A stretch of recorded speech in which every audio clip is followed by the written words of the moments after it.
오늘 우리에게 주시는 하나님의 말씀입니다. 사도행전 2장 1절에서부터 13절까지의 말씀, 신약성경 188쪽 정도에 있습니다. 사도행전 2장 1절에서부터 13절까지의 말씀입니다. 제가 한 절, 여러분이 한 절 한번 교독하도록 하겠습니다. 1절부터 같이 읽습니다. 오순절 날이 이미 이름에 그들이 다 같이 한 곳에 모였더니 호련히 하늘로부터 급하고 강한 바람 같은 소리가 있어 그들이 앉은 온 집에 가득하며 마치 불의 혀처럼 갈라지는 것들이 그들에게 보여 각 사람 위에 하나씩 임하여 있더니 그들이 다 성령의 충만함을 받고 성령이 말하게 하심을 따라 다른 언어들로 말하기를 시작하니라. 그때에 경건한 유대인들이 천하 각국으로부터 와서 예루살렘에 머물러 있더니 이 소리가 남에 큰 무리가 모여 각각 자기의 방언으로 제자들이 말하는 것을 듣고 소동하여 다 놀라 신기하게 여겨 이르되 보라, 이 말하는 사람들이 다 갈릴리 사람이 아니냐? 우리가 우리 각 사람이 난 곳 방언으로 듣게 된 것이 어찌 됨이냐? 우리는 바데인과 메데인과 엘람인과 또 메소포타미아, 유대와 갑바도기와 본디아와 아시아, 부르기아와 밤빌리아, 애굽과 및 구레네에 가까운 리비아 여러 지방에 사는 사람들과 로마로부터 온 나그네 곧 유대인과 유대교에 들어온 사람들과 그레데인들과 아라비아인들이라. 우리가 다 우리의 각 언어로 하나님의 큰 일을 말함을 듣는도다 하고 다 놀라며 당황하여 서로 이르되 이 어찌된 일이냐 하며 함께 읽습니다. 또 어떤 이들은 조롱하여 이르되 그들이 새 술에 취하였다 하더라. 아멘. 아멘. 오늘 주신 하나님의 말씀을 토대로 여러분들과 함께 존재의 혁신이란 제목으로 하나님 말씀 나누고 기도하는 시간 갖도록 하겠습니다. 여러분, 약 한 14년 전 일입니다. 2007년 1월 9일 세상이 송두리째 바뀔 만한 혁신이 처음 소개가 되었습니다. 어떤 내용인지 혹시 감이 오십니까? 네, 아마 아시는 분들은 또 아실 수 있는데, 당시 애플사의 CEO였던 스티브 잡스가 세상에 처음으로 아이폰이라는 것을 소개한 날입니다. 그날 이후로 세상이 어떻게 바뀌었는지는 굳이 설명을 드리지 않아도 우리 일상에 너무 깊숙이 들어와 있기 때문에 여러분 잘 아실 거라 생각이 됩니다. 말 그대로 역사가 되었죠. 사람의 사회와 일상을 급진적으로 바꿀 만한 대단한 변화와 아이디어를 가리켜서 우리는 혁신이라고 부릅니다. 근데 이 단어의 사전적 의미는 이렇게 말을 하더라고요. 묵은 풍속, 관습, 조직, 방법 등을 바꾸어 아주 새롭게 하는 것이라고 사전에서 정의를 하고 있습니다. 근데 영어로 보면 이 의미가 조금 더 다가오는 것 같아요. 이노베이션, 혁신이라는 의미를 가진 이 innovation이라는 단어를 라틴어 어원에서 보면 속 안이란 뜻은 인과 그 다음에 새롭다, new라는 뜻의 nova라는 단어가 합쳐져 있는 복합어입니다.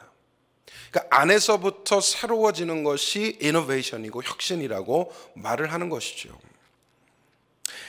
뭔가 단순한 형태의 변화를 의미하는 것이 아니라 내재되어 있는 재질이 전혀 새로운 걸로 변이되는, 변화보다는 변이의 과정을 말하는 것이 이 혁신이라고 생각을 합니다.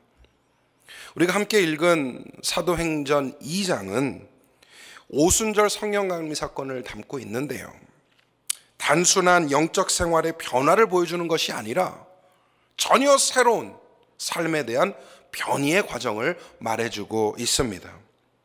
성령 강림 이후로 사도들의 행전이 비로소 시작되지 않습니까? 성령을 받은 이후에 베드로는 예수를 부인하고 고향 땅으로 내려가 고기를 잡던 사람에서 죽은 사람도 살리는 강력한 영권의 사도로 변하게 되었습니다. 예수님의 제자들은 사도행전 2장의 전과 후가 완전히 다른 존재들이 된 것이죠. 단순하게 겉모양의 형태의 변화만 겪은 것이 아니라 전혀 새로운, 전혀 다른 그런 재질의 사람으로 변이 되었다라고 말할 수 있겠습니다. 더 이상 복음서에서 보았던 그 연약하고 그 예수님의 쫓아다니기만 급급했던 그런 제자들의 모습이 아니라 이제는 새 역사의 창조자, 말 그대로 히스토리 메이커들이 다 되었다는 것입니다. 그 원인과 계기가 무엇이냐? 바로 성령의 임재였습니다. 이 사건의 전과 후가 완전히 달라지지 않았습니까? 개인적으로 제가 이제 사역하면서 생각하는 이 목회 관념 중에 하나가 뭐냐면 사람은 바뀌지 않는다라는 점입니다. 얼핏 들으면 부정적인 얘기가 될 수 있죠. 사람 안 바뀌어 라고 얘기할 수 있는 부정적인 의미로 얘기할 수 있지만 저는 그것을 좀 다르게 해석을 합니다. 그러니까 사람은 변화하는 존재가 아니기 때문에 있는 그대로를 품어야 한다, 뭐 그런 의미도 있고요. 또 사람에 대한 애초의 기대를 다 내려놓고 그 안에 역사하시는 하나님의 능력을 바라봐야 한다라는 의미로 저는 사람은 변하지 않는다라는 신념을 가지고 사역을 합니다. 그런데요, 간혹 사람이 바뀌는 경우들이 있어요. 언제냐? 성령이 임할 때입니다. 강력한 성령의 역사 가운데에 사람이 변하는 것을 종종 보게 됩니다. 성령이 임하면 불신에서부터 믿음으로 옮겨지게 되고요, 죄인에서 의인의 삶이 되기도 하고요, 사망에 머물던 자가 생명의 전으로 옮겨지게 됩니다. 믿으시기를 소망합니다. 성령이 임하면 사람이 바뀝니다. 오늘 이 시간 성령 강림이 가져오는 변화에 대해서 짧게 나누고 기도하기를 소망합니다. 첫 번째로, 성령이 임하면 삶의 목적이 바뀌어져요. 정확히 말하면 없던 목적이 새로 생겨난다라고 표현할 수도 있겠습니다. 앞서 베드로 얘기를 했으니 좀 더 이어가 볼까요? 예수님을 만나기 전에 베드로는 그저 먹고 살기에 급급했던 어부였습니다. 근데 그게 나쁘다는 건 아니에요. 우리 다 생업을 가지고 살아가지 않습니까? 그런데 영적으로 보면 단순히 먹고 사는 것에 우리의 존재의 목적이 있지 않다는 것이죠. 심지어 예수님을 만난 이후에도 그가 그렇게 뚜렷한 목적의식을 가졌다라고 보기가 어려운 것 같아요. 그저 따라다녔고 열심히 배웠고 습득하기에 바빴던 모습뿐입니다. 물론 반짝거리는 순간들도 있어요. 주는 그리스도시요 살아계신 하나님의 아들이시니다라는 위대한 신앙 고백을 이룬 적도 있었습니다. 그러나 그가 무엇을 위해 살지, 무엇을 위해 생명을 던질지에 대한 뚜렷한 모습은 보이지 않는 것 같아요. 오히려 예수님께서 이 반석 위에, 베드로야, 게바야, 네가 한 그 신앙 고백이라는 반석 위에 내가 교회를 세우리라 라고 베드로의 삶에 대한 목적을 주님이 먼저 밝혀주시지 않았습니까?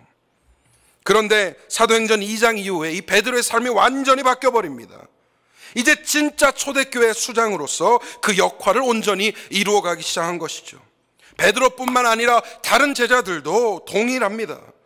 그들의 정체성이 완전히 바뀌게 되는데 이전의 이름은 제자라고 불렀지만 이후는 그들로 하여금 사도라고 부르게 되는 것이죠. 우리의 삶도 성령이 임하면 변하게 됩니다. 삶의 목적이 잘 먹고 잘 사는 것에서부터 복음을 위하여 사는 것으로 바뀌게 되는 것입니다. 내 영광이 중요했다면 이제는 하나님의 영광만이 중요하게 되는 것입니다. 오늘 본문에 이런 변화를 암시하는 부분이 있는데요, 우리가 흔히 성령 강림 사건 하면 이 다른 언어로 말하는 이 방언에 대한 강조를 많이 하지 않습니까? 많은 마가다락방에 모였던 120문도가 성령을 받아서 각기 다른 방언으로 말했다. 와, 대단하다. 뭐 그렇게 우리가 이해를 하는 것 같은데, 그래서 어쩌라는 거냐? 방언으로 말함으로 해서 그게 뭐가 달라졌냐는 것이죠. 그 목적이 무엇이냐? 사실 이 부분에 대해서 우리가 많이 생각을 하지 않아요. 그런데 본문 11절 후반부에 보면 이 각 언어로 말하게끔 하는 목적이 나타납니다. 각 언어로 하나님의 큰 일을 말함을 듣는도다 라고 하지 않습니까? 즉 단순한 언어의 변화가 아니라 삶의 목적의 변화가 담겨져 있는 것이죠. 이제는 나의 일이 아니라 하나님의 큰 일들을 위하여 살아가고자 하는 이 존재의 목적이 바뀌었다라는 의미입니다.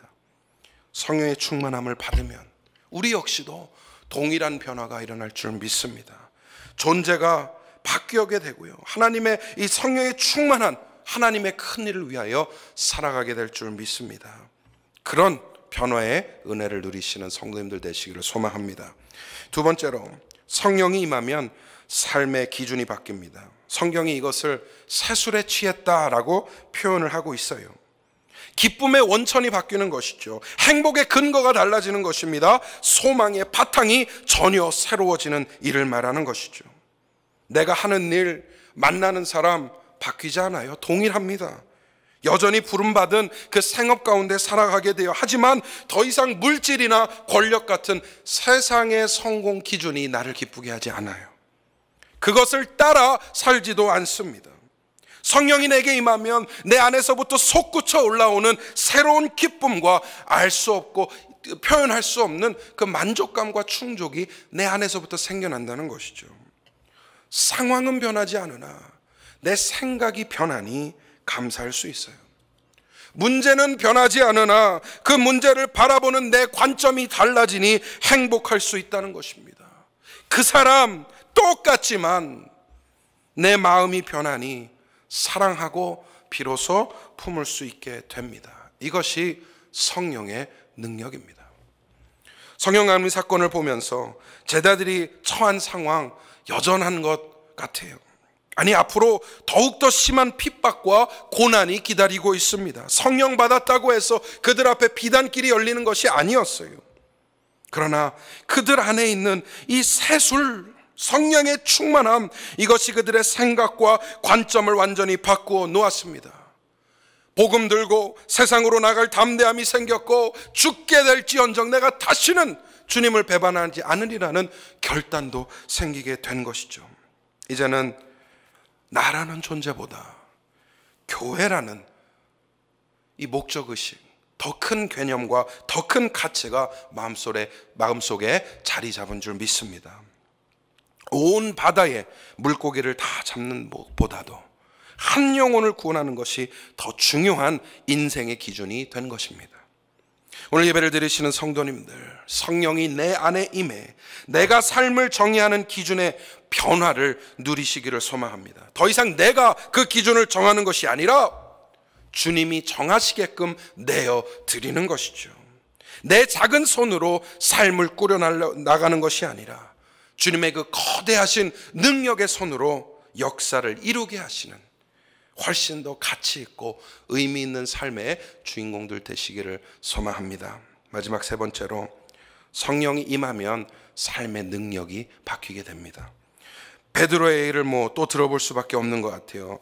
사도행전 2장 이후에 베드로의 활약이 눈이 부십니다. 성령 강림 직후 베드로와 제자들이 나가서 복음을 전해요. 설교를 합니다. 누구든지 주의 이름을 부르는 자는 구원을 받으리라 외치지 않습니까? 이 단순한 설교에 몇천 명이 회심을 하죠? 3,000명이 회심하는 사건이 일어납니다. 사도행전 3장에 가서 성전 미문에 앉아서 구걸하던 안진뱅이에게 베드로가 뭐라고 합니까? 은과 금 내게 없거니와 내게 있는 건 내게 주노니 나사렛 예수 이름으로 일어나 걸으라 했을 때 그 안진뱅이 환자가 그 즉시 일어나 뛰고 주님을 찬양한 줄 믿습니다. 사도행전 9장에 가서는 다비다라는 죽은 여성을 심지어 살려내는 역할까지 감당하게 되죠. 너무나 다르지 않습니까? 성령 이전의 삶과 후의 삶이 베드로의 인생 가운데 너무나 다르지 않습니까? 사랑하는 성도님들, 성령이 임하면 능력이 변화됩니다. 아무것도 할 수 없고 아무것도 이룰 수 없을 것 같은 내 인생 안에 새로운 능력이 부여되고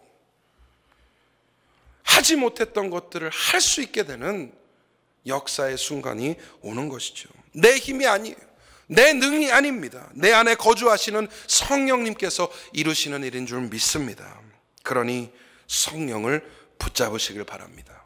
내 안에 있는 성령이 떠나지 않도록 매일매일 성령 충만을 위해서 기도하시기를 소망합니다. 놀라운 능력의 역사를 경험하실 줄 믿습니다. 내 안에 오순절 사건이 일어나서 온전한 존재의 혁신을 이루시는 복된 성도님들 되시기를 주님의 이름으로 축원합니다. 아멘.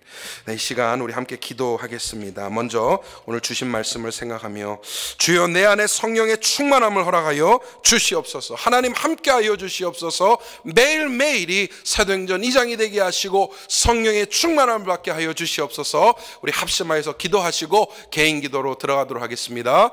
하나님 감사합니다. 주님 역사하여 주시고 주의 성령의 충만함을 허락하여 주시옵소서. 주의 은혜 가운데 살아가게 하여 주시고 주님 우리도 변화를 이끌어내기를 소망합니다. 목적의 변화가 생기게 하여 주시고 주여 우리의 생각과 관념의 변화가 생기게 하여 주시고 능력의 변화가 생기게 하여 주시옵소서. 역사하심을 믿습니다. 도와주시옵소서.